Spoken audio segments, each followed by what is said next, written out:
100 Jahre bin ich. 101. Ich muss immer wieder da auf das 38er Jahr zurückkommen. Hat es geheißen, wir wissen von da weg. Als Kontext, der Hitler hat dann gesagt, ja, da jetzt genau will ich einen Truppenübungsplatz machen und alle, was jetzt da wohnen, die müssen jetzt da weg. Das ist natürlich uns, was also öffentlich gesagt worden, dass wir jetzt weg müssen und dass da ein Übungsplatz gemacht wird. Du hast ja nichts tun können dagegen. Weil hast was dagegen da, bist sofort nächsten Tag weg gewesen. Weil du hast ein Unrechtswort nicht sagen dürfen. Bist mit dem nächsten Zug schon weggefahren. Die Zeit war schlecht und schier, grauenhaft. Hast du dich jemals gefragt, was uns die allerletzten Zeitzeugen aus der Zeit des Zweiten Weltkrieges erzählen können?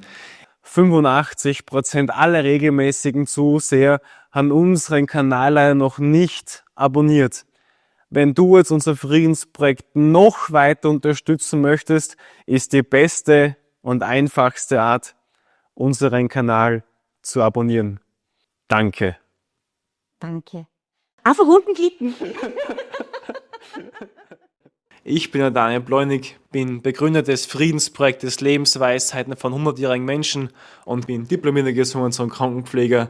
Und genau diese wertvolle Zeitzeugengeschichte für den Frieden wirst du heute bekommen. Darf ich fragen, wie jung sie sein? Wie jung bin ich? Ja. 100 Jahre bin ich. 101. Das war im November, jetzt am 3. November war ich 101. Also sozusagen, ich komme schon ins zweite Jahr. Und das ist nicht schön. Inwiefern? Naja, insofern, wenn man in Rostock ist, es ist nicht so einfach. Man wird bedient, okay, aber wenn du mal das ganze Leben bis auf 95 mir alles selber gemacht habe, einkaufen gewesen, gekocht habe, sehr gut, bescheiden, aber sehr gut gelebt habe. Also da ist dann, wenn man einmal jetzt schon, man wird, entweder wird man demütig oder man wird gelassener, man denkt ganz anders. Nämlich so ist das ganze Leben dann. Es ist, und der noch nie in Rollstuhl gesessen ist, der wird es nie verstehen. Ganz ehrlich. Weil das kann man kann das nicht beschreiben, wenn du dein ganzes Leben selber gewirtschaftet hast und gut gewirtschaftet hast und viel erspart hast und jetzt sitzt du in den Rollstuhl und was hast? Und ich habe gearbeitet mein ganzes Leben. Und jetzt möchte ich noch und kann nicht. Was glaubst du, wenn ich in den Sommer im Garten, wie gern, dass ich da die Fliesen kehren tät oder ein bisschen das streichern. Gut, aber mal mit 100 Jahren darfst du nicht reden. Was sollst du mit 100 Jahren noch sagen? Am 3. November 1924 sind sie auf die Welt gekommen. Ja, genau. Wie war das damals so, in der Zeit aufzuwachsen, in den 1920er, Naja, 1930er bei Jahren? uns war das, das war ein Waldviertel. Und zwar der Ortschaft hat, weil jetzt existiert ja nichts mehr. Die hat Bruck geheißen und wir sind von dort, das ist ein Bauernhaus gewesen. Wir haben ja das als Kind gar nicht verstanden, das ganze Leben. Und damals in den Jahrhunderten, wie wir waren, war das eine schlechte Zeit. Da wir müssen schon aufs Feld mitgehen, sagen wir beim Schnitt, Da hat es keine Maschine gegeben. Da haben die Männer müssen das Korn schneiden, die Frauen haben es müssen zusammenraffen. Wir Kinder haben, ihr werdet es nicht verstehen, wenn ich sage, Bandel machen müssen. Von den Korn oder von den Weizen, was war, haben wir Bandel gemacht, dass die anderen diese Garben haben binden können. Die anderen Kinder waren auf Ferien und wir haben da daheim schon müssen mitarbeiten. Und das ist natürlich auch nicht einfach gewesen. Weil wir haben auch lieber gespielt oder sich mit den anderen Kindern unterhalten. Und so ist das Ganze von klar auf dann gegangen. Da war ich dann schon die Hitlerzeit gewesen. 1938 ist der Hitler gekommen. Was hat sich dann so plötzlich verändert gehabt? Sie sind in Döllersheim, haben Sie ja gesagt, auf die Welt gekommen dort in Döllersheim. Naja, die sind dann schon langsam alle ausgesiedelt worden. Wann hat denn das angefangen? Weil als Kontext, der Hitler hat dann gesagt, ja, da jetzt genau will ich einen Truppenübungsplatz machen und alle, was jetzt da wohnen, die müssen jetzt da weg. Ja, Für die Döllersheimer bedeutete die Machtübernahme der Nationalsozialisten den Exitus. Um für die deutsche Wehrmacht einen Übungsplatz zu schaffen, begann man noch im Sommer 1938 mit der zwangsweisen Entvölkerung von über 40 blühenden Ortschaften.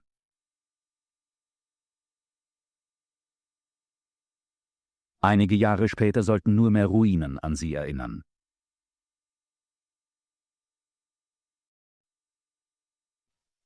So wurde ein Stück wertvoller österreichischer Kulturlandschaft für immer zerstört.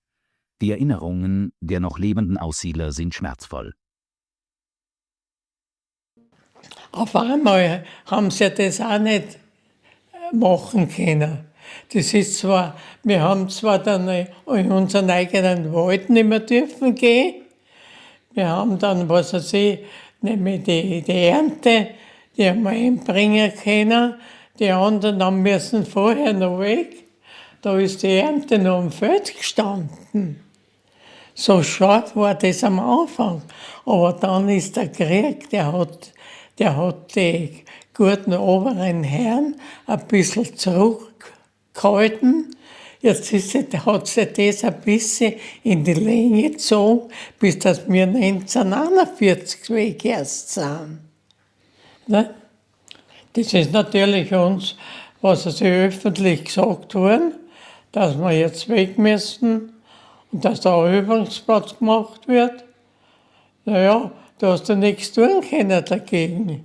Weil hast was dagegen da, bist sofort nächsten Tag weg gewesen. Weil du hast ja Unrechtswort nicht sagen dürfen. Weil das haben wir zu spüren gekriegt, wir nicht, aber unsere Nachbarn. Und zwar der Herr Trimme, der hat müssen von dem großen Bauernhof, ein richtiger Fäscherbauer und so weiter, den haben sie geholt und haben wir über den Winter eingesperrt. Im Sommer zu der Arbeit hat er dürfen zurück.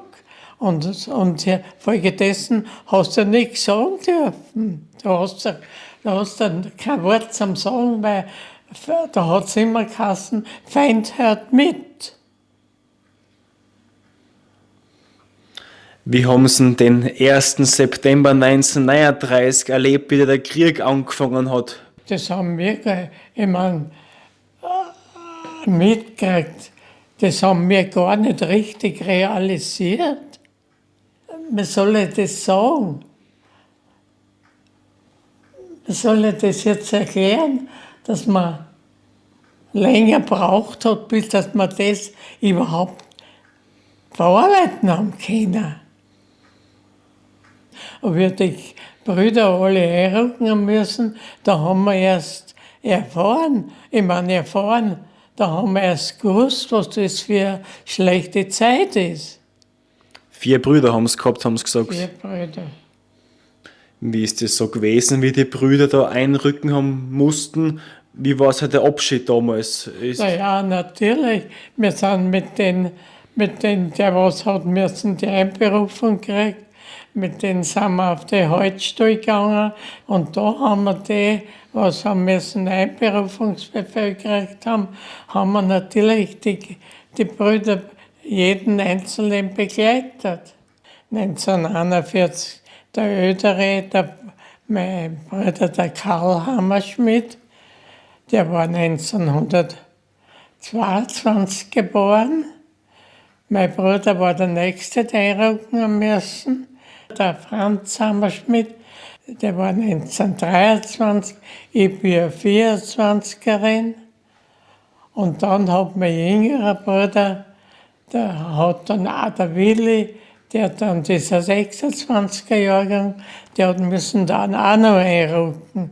Mein Vater hat zum Schluss auch noch einrücken müssen, dass ich das richtig sage. Der war dann in Deutschland, in Hanau. Das Wort habe ich nie vergessen.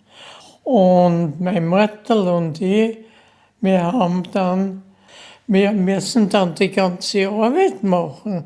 Auf einem Bauernhof mit 40 Jahren Grund. Wir müssen da haben sogar dann die Pferde die haben sie uns weggenommen. Die haben auch müssen einrücken sozusagen. Und wir müssen mit Ochsen fahren und so weiter. Wir haben es nicht leicht gehabt. Wir haben ja kein Radio, sowas hat es ja nicht gegeben bei uns. Wir haben, was weiß ich, wenn wir von anderen was gehört haben, aber selber haben wir dann ja eigentlich das nicht mehr gehabt. Wir haben nicht viel mitgekriegt, weil wir anders gelebt haben in den armen Waldvierteln. Das war damals absolut nicht leicht für uns und für alle anderen auch nicht. Haben Sie da mit den Brüdern Briefkontakt gehabt? Haben die Brüder Briefe heimgeschrieben damals von der Front? Naja, wir haben wenig Post gekriegt. Wir haben zwar schreiben können, aber wir haben wenig Post gekriegt. Wir haben aber damals eine Karten gekriegt von einem Geistlichen, wo mein Bruder in Lazarett gestorben ist. Das haben wir auch gekriegt. Aber mehr haben wir nie gewusst. Ich weiß nicht, ob die Post nicht zensuriert worden ist. Weil da hast du nichts reden und nichts schreiben dürfen, sondern immer wieder nur schön ruhig sein. Und wenn du da wohl gesagt hast, bist du gleich weg, bist mit dem nächsten Zug schon weggefahren. Also null Meinungsfreiheit. Da hast du wirklich null Freiheit gehabt. Die Zeit war schlecht und schier, grauenhaft. Na, und dann, wie dann die Russen gekommen sind, ich weiß das noch, das ist in einer Zeitung gestanden, der erste Russe ist in Kloster Marienberg der erste Panzer eingefahren. Und wie wir das gehört haben, haben wir gewusst, also der Krieg kommt immer näher, immer näher. Wie er dann einmal in St. Pölten schon war und St. Pölten und so weiter alles bombardiert wurde. Aber bevor es noch dorthin gekommen sind, wo wir gewohnt haben, war der Krieg buchstäblich zu Ende. Da sind zwar noch die deutschen Soldaten da gewesen, aber die haben dann auch alles verlassen und sind Richtung Oberösterreich, wo nämlich damals, glaube ich, schon der Amerikaner war. Drüber der Enz oder wie das. Die Enz war dann die Grenze irgendwie. Und dann natürlich ist das.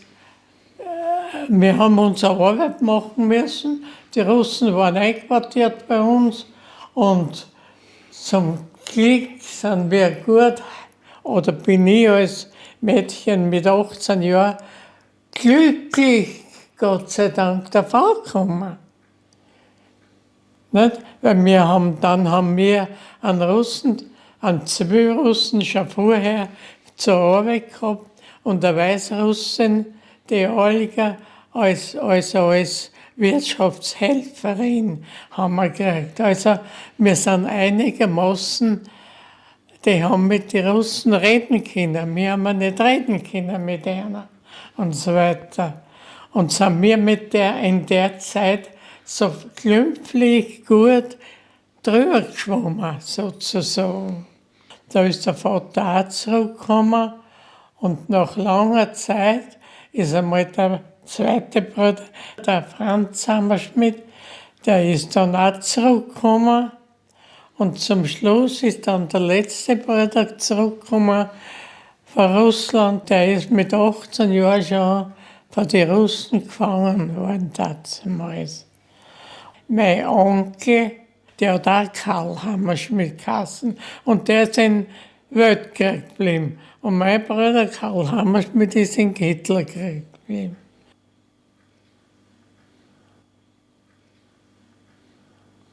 Also wir haben für den Staat hat uns sehr viel weggenommen. Deswegen ist es nämlich so wertvoll, dass Sie da uns das berichten als eine von den letzten Zeitzeugen, weil heutzutage kann man sich das oft gar nicht mehr vorstellen, wie das ist. Nein. Wir haben das alles mitgekriegt und haben darunter gelitten, aber wir müssen arbeiten, wir müssen, was weiß ich, das ist dann gewesen, das musst du einbringen und das musst du hergeben und die Rose musst du hergeben und der Fisch musst du hergeben und so weiter. Es war nicht einfach. Und das kann da jeder andere auch bestätigen, die nämlich in der Lage waren, wo es wir waren. Es war nicht einfach. Und wir haben ja auch müssen, wir sind auch noch jung gewesen und haben auch müssen für die Zukunft denken. Sie haben dann den ganzen Wiederaufbau ja mitgemacht, den ganzen Wiederaufbau, alles wieder aufgebaut. Ihre ganze Generation, den Wohlstand dafür gesorgt nachher dann. Ja, das ist ja klar. So, natürlich hat sich das einmal ein bisschen gebessert. Und mein Bruder hat dann, geheiratet und ich bin dann nach St. Pölten, ich habe mir dann einen Posten gesucht, bin von daheim fort, habe gesagt, ich muss schauen, dass ich für mein Leben und für meine Pension, habe ich dann schon vorgesagt und bin natürlich von daheim weg und bin, von da weg, von 1952 schon in St. Pölten gewesen. Nicht? Und daheim ist natürlich mein Bruder in der Wirtschaft gewesen. Das ist dann weitergegangen, natürlich. Und jeder hat geschaut, dass er weiterkommt. Und so ist die ganze Jugendzeit und die nächste Zeit vergangen. Nichts, dass wir mit Arbeit erst einmal viel sorgen und dann arbeiten. So, jetzt musst du arbeiten, damit du was verdienst, damit du dann später mal was hast. Und das habe ich selber gemacht. Und wie haben Sie dann Ihren Mann nachher kennengelernt? Wie ich meinen Mann kenne? Ja, genau. Naja, natürlich. Der war oben in einem Kaffeehaus.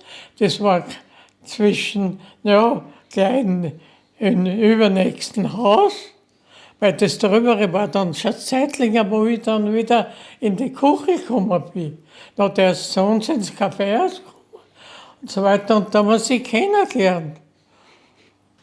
Und wir haben dann natürlich auch standesamtlich geheiratet.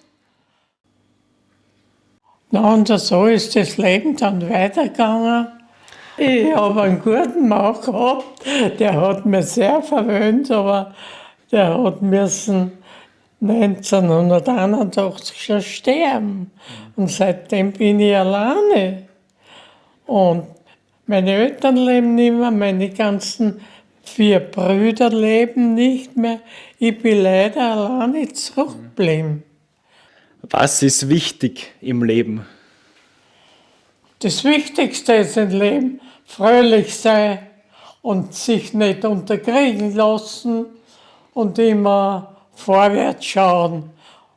Und das, was rückwärts ist, weil die Vergangenheit ist vergangen, die kannst nicht zurückholen. Schön ist die Jugendzeit, aber sie kehrt nicht wieder. Welchen Ratschlag geben Sie dann der Jugend mit von heute? Freut euch des Lebens, freut euch des Lebens, lebt und schaut, dass gut drüber kommt, auf die Gesundheit schauen und sollen immer denken, das ist jetzt ein wahres Wort und das wird da jeder sagen, nicht ich dirigiere den Körper, sondern der Körper dirigiert mich. Und das ist ein wahres Wort, weil du kannst nichts machen. Du kannst sagen, das tut mir jetzt weh. Okay, aber du willst es nicht. Der Körper verlangt das. Kopfweh, bestellst du das? Nein, das kommt vom Körper und nicht von dir.